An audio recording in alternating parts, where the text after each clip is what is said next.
Bonjour à tous. Je vais vous raconter aujourd'hui le destin extraordinaire de Lila. Une histoire qui résonne comme une ode à la résilience humaine et à la capacité de chacun à surmonter les obstacles les plus sombres pour atteindre des sommets inattendus. Soyons attentifs, c'est parti. Dans une petite ville isolée entre des montagnes imposantes et une forêt dense, vivait une jeune fille nommée Lila.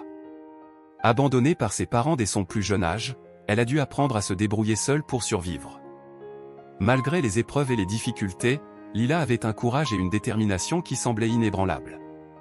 Un jour, alors qu'elle mendiait dans les rues pour avoir de quoi se nourrir, une vieille femme du nom d'Agnès l'a remarquée. Touchée par la détresse de la jeune fille, Agnès a décidé de lui tendre la main et de l'offrir un refuge. Elle a pris Lila sous son aile et lui a offert bien plus qu'un toit et un repas chaud. Agnès lui a offert une éducation digne des plus grandes princesses, lui enseignant l'art, la littérature et la musique. Transformée en une jeune femme gracieuse et cultivée, Lila était reconnaissante envers Agnès pour tout ce qu'elle avait fait pour elle. Elle était déterminée à lui montrer sa reconnaissance en devenant la meilleure version d'elle-même. Lila avait un cœur pur et une noblesse d'âme qui était apparente dans chacun de ses gestes. Un jour, le prince Alexandre, héritier du trône, organisa un grand bal au palais pour célébrer son anniversaire. Les personnes les plus influentes du royaume y étaient conviées, et Lila fut surprise de recevoir une invitation.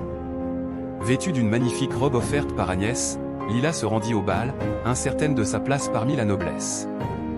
Dès son arrivée, Lila attira tous les regards par sa beauté et son élégance naturelle. Le prince Alexandre lui-même fut immédiatement fasciné par sa grâce et sa noblesse d'âme. Il passa une grande partie de la soirée à converser avec elle, découvrant en elle une intelligence et une sensibilité qui le touchèrent profondément.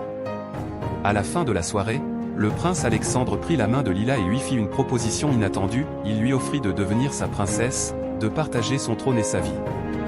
Lila était bouleversée par cette proposition, mais elle savait au fond d'elle-même qu'elle était née pour vivre une destinée exceptionnelle. Malgré ses doutes et ses craintes, Lila accepta la proposition du prince Alexandre. Elle fut couronnée princesse aux côtés de son bien-aimé, et ensemble, ils gouvernèrent le royaume avec sagesse et bienveillance. Lila était devenue une légende vivante, admirée pour sa force de caractère, sa générosité et sa noblesse d'âme. Son histoire rappelait à tous que la véritable noblesse ne se mesurait pas à la naissance ou à la richesse, mais dans les actes et les valeurs que l'on incarne. Lila était l'exemple parfait de la noblesse du cœur, de la bonté et du courage face à l'adversité. Ainsi, le destin extraordinaire de Lila était une leçon pour tous, peu importe d'où l'on vient, ce qui compte réellement, c'est la personne que l'on choisit d'être et les actions que l'on pose pour faire de ce monde un endroit meilleur. Et c'est ainsi que Lila vécut heureuse et accomplit une destinée digne des contes de fées.